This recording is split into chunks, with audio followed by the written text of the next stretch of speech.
Well, good afternoon, everybody. Thank you very much for joining us on this Wednesday afternoon. I appreciate the time that you've taken out of your busy schedule to join me on this topic. I think it's become so popular, this topic, due to everybody's talking about it at the moment.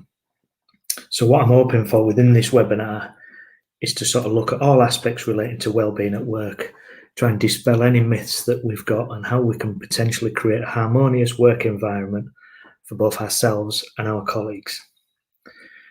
Now, the landscape of how we operate has obviously changed dramatically over the last 12 to 14 months. So how do we maintain the same levels of support for those in the office and those that are working remotely? Before we get into the nitty-gritty of how we look after ourselves and how we give our colleagues support, we need to know what well-being is. So well-being is a mental state of health. The individual relies on his or her own abilities, can cope with the normal stresses of life, can work productively, and is able to make a contribution to his or her community. Mental health includes our emotional, psychological, and social well-being. We'll discuss those in a little while. It affects how we think, how we feel, and how we act. Also determines how we handle stress, relate to others, and make choices. Work can have a huge impact on our mental health, and it can promote well-being, or alternatively, it can trigger problems. Comfortable, healthy, and happy is what we're all aiming to be achieved. So my aim of this webinar is to try and educate as well as dismiss some well-being myths. I believe that we marry well-being with mental health. Whilst this is true, there are so many other elements to well-being. Mental health, depression, anxiety are the destination of poor well-being. What we need to do is identify, pause, and reroute our journey. As soon as we see the clouds are coming, and then we can consider our options. So the world we live in is pretty complex. Understanding the requirement of wellness and the factors that influence this state helps us work together to improve the quality of our lifestyles. Understanding that well-being is a holistic approach to a person's all-round health, these are just a few things to be aware of. Physical aspects of well-being include the lifestyle choices that affect the functioning of our bodies. What we eat and how active we are will affect our physical well-being. We ask ourselves, what do our team get up to outside of work, and how could this possibly affect their output? Emotional or psychological well-being is the ability to cope with everyday life, and that reflects how we think and how we feel about ourselves. Think about how your team get to and from work. Is this causing additional cost and stress? If your team are getting into the office wound tight, this isn't a great start. Social aspects are the extent that we feel a sense of belonging and social inclusion.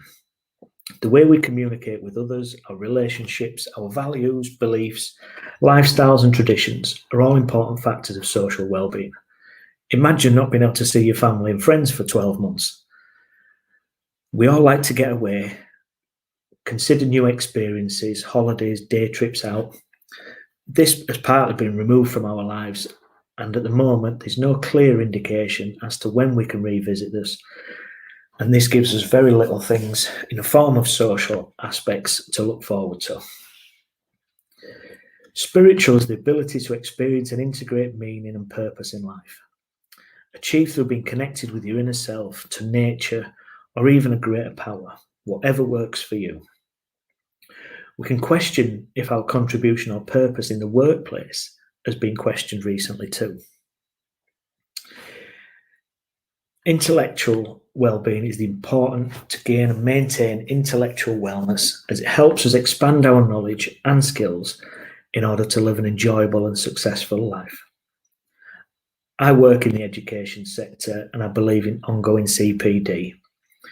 I believe we should be challenging ourselves, which helps us to improve ourselves. This doesn't necessarily have to be something within work. We could all go learn a new hobby or try a new skill. And economic wellness is, in short, our ability to meet our basic needs and feel a sense of security. Most of us have felt some sort of economic pinch over the last few months, and that's caused us to potentially reevaluate our finances. Now, we live in a world that's very much statistical based, and that is important to our business. But there's only one real way to measure workplace well-being, and that's through observation and communication factors.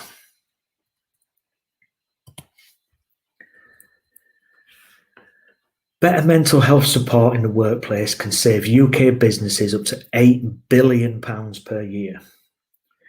Introducing a formal workplace intervention scheme for screening and care management, and for those that are living with or at the risk of living with depression, was estimated to save business thousands of pounds. Promoting wellbeing at work through personalised information and advice, risk assessments, questionnaires, seminars and workshops will cost approximately £80 per year per employee. So for a company with 500 employees, which all undergo that intervention, it's estimated an initial £40,000, but will invest a return of nearly £350,000 in savings. That's mainly due to presenteeism, so loss of productivity that occurs due to an employee working while they're ill or not fully functional, and absenteeism, which obviously means missing work due to ill health.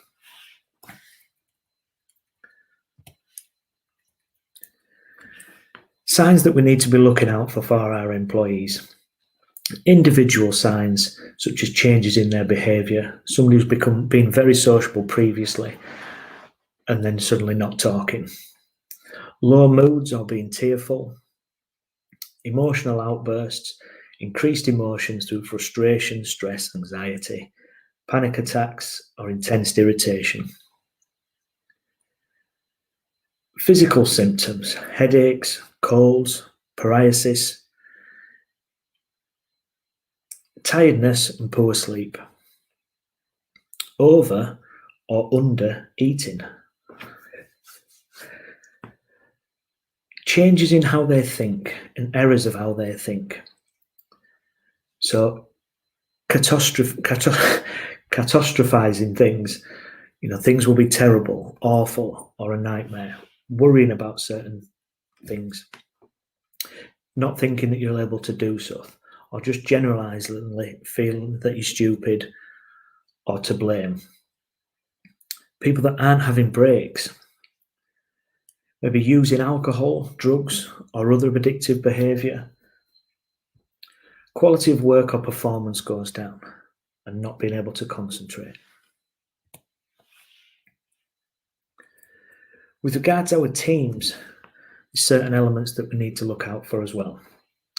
So moaning and complaining, conflict or of lack of team ethics, cliques, gossiping, an unusual lack of support for each other, people not wanting to take on additional tasks, staff not coming up with ideas or being able to support with problem solving, having a blame culture and staff becoming overcritical of one another, high absenteeism levels, and low morale within the workplace.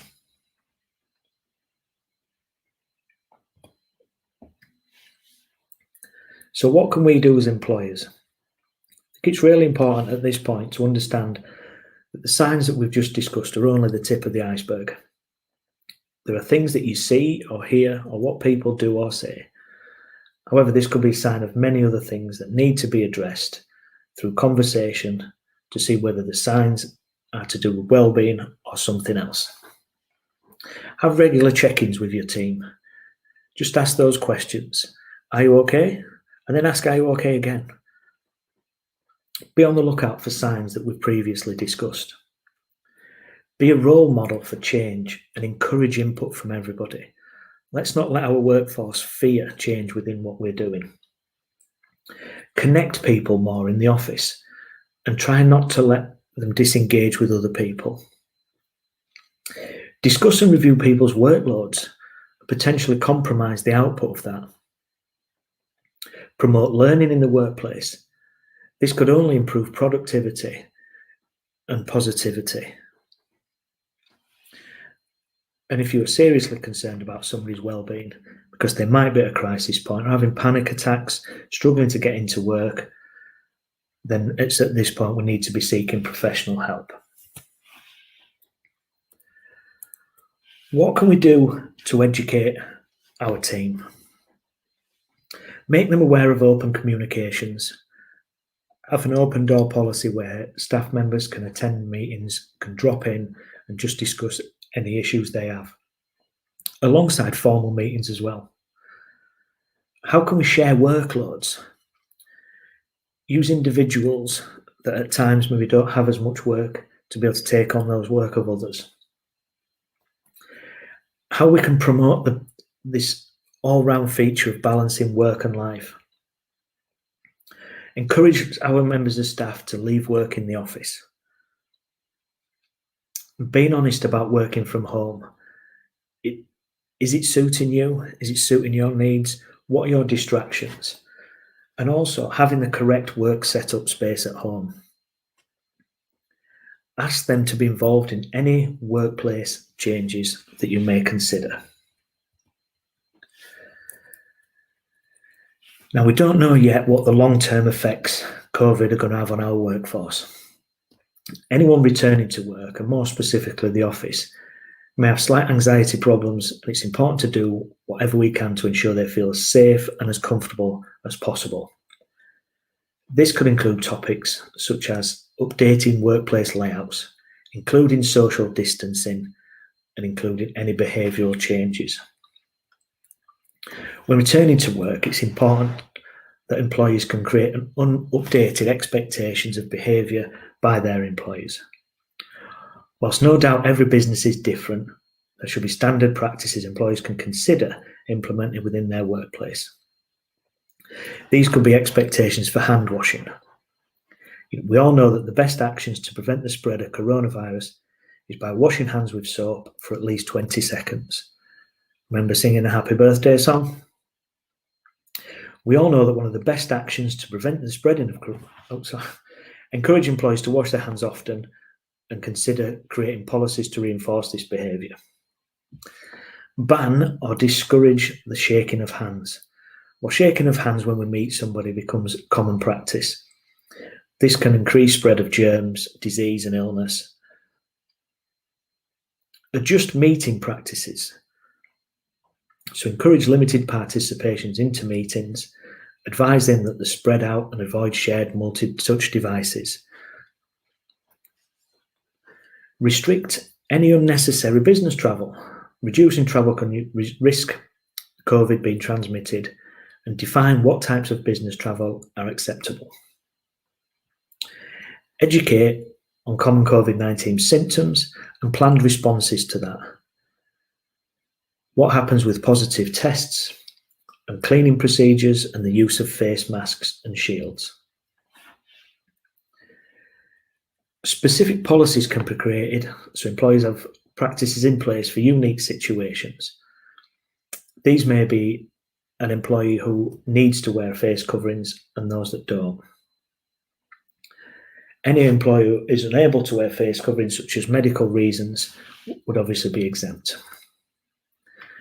And then communicating these expectations to all employees. So updating policies related to employees that may include posting notices, discussions within meetings, communications between the teams. Where face coverings are mandatory and how often they will be washed. Implement a training program based on these findings and ensure that all employees get the best knowledge possible for these. And importantly, we need to look at creating future changes for future pandemics. While employers plan their return to work practices, consideration should be made for future pandemics. Even after reopening, health experts warn that businesses should also be prepared for additional waves of COVID-19 in the future. For organisations that don't have a plan in place for COVID, return to work allows an opportunity for planning ahead of future pandemic and business disruptions. Most places will have gone through significant changes with regards to strategic communication techniques, and this is probably a trend that's likely to continue. Effective communication plans can keep employees informed, engaged, assured, while taking appropriate steps to ensure that standards are met.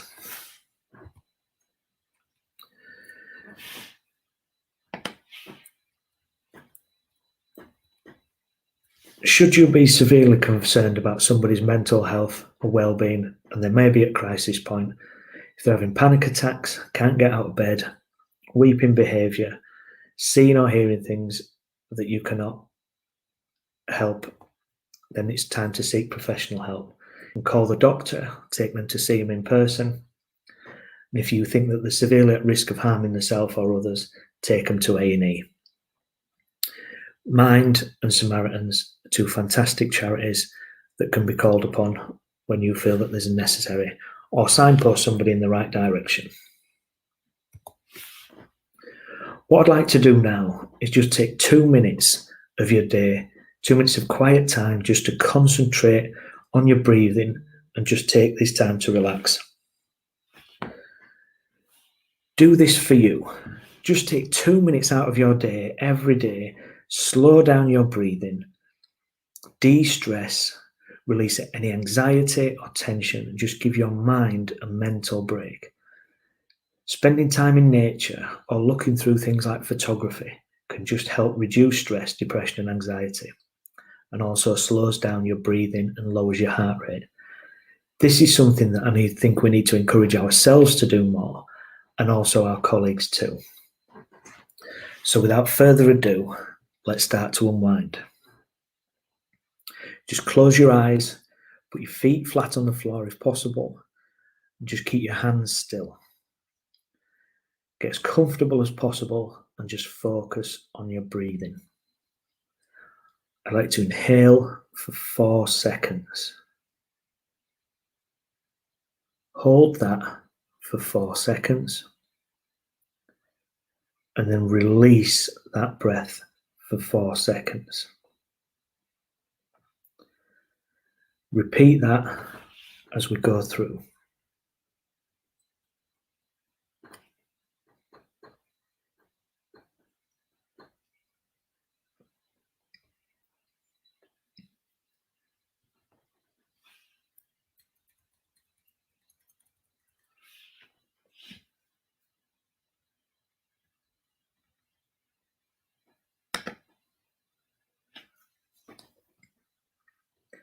Just picture in your mind, it could be a slow moving river, it could be a mountain view, something where there's nothing but peace and quiet. Just concentrate on this scene, think about your breathing, and as you go throughout the day,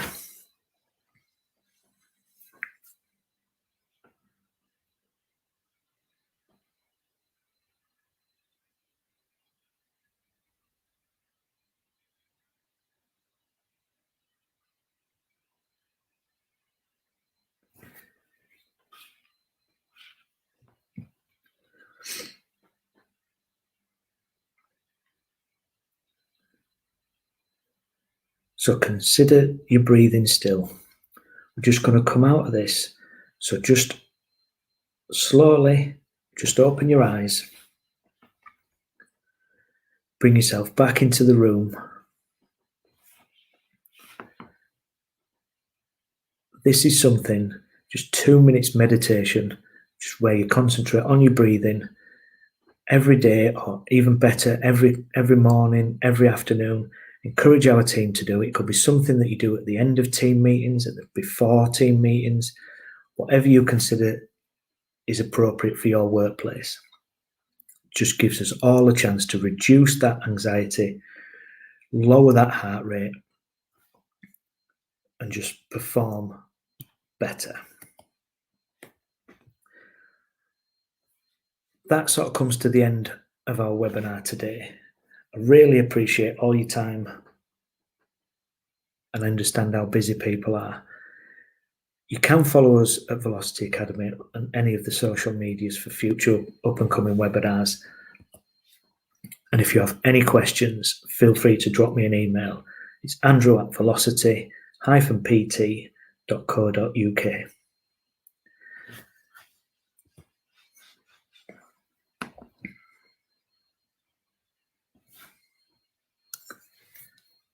Once again, thank you very much for your time. I understand how busy people are.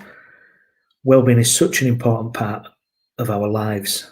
It encourages us to think better, perform better, and ultimately, when we're in the workplace, that's what we want to be doing, and encouraging our staff to do so too.